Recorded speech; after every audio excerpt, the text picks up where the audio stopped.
Tell Richard I saw all the pictures that he sent for that feature on the female paratroopers, and they're all so deeply unattractive. Is it impossible to find a lovely, slender female paratrooper? No. Am I reaching for the stars here? No. Not really.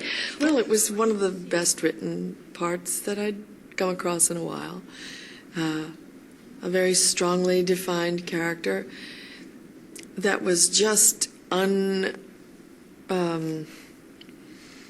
unresolved enough that I felt like I could bring something of my own to it and could sort of manipulate it a little bit and make it more understandable to me. So I jumped at the chance to play her.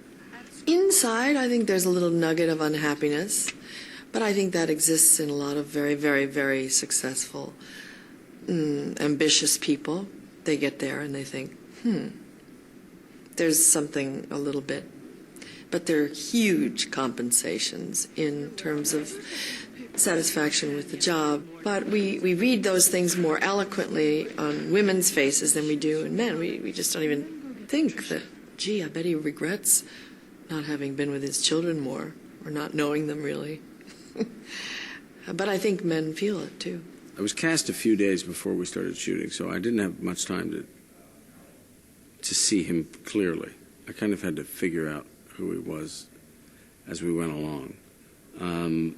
Though it was really well written, so that made it a bit easier. There were a couple people whom I had met throughout my life who this fellow reminded me of.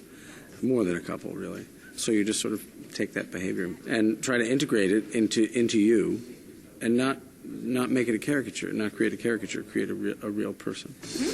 All right, everyone, gird your loins. Is this a dream role? No, actually, I think it's a dream movie. But my role in it is the straight girl to a lot of great characters. So actually, I kind of wish that I'd gotten one or two more zinger lines, but it wouldn't have been right for the film. So it's difficult to kind of be Dorothy in Oz, because everybody just, you remember the Wicked Witch. And so I'm very grateful for the opportunity, but for me, it was... I was actually very nervous about taking it, about repeating myself, about being, I was worried about being accused of being addicted to makeover movies.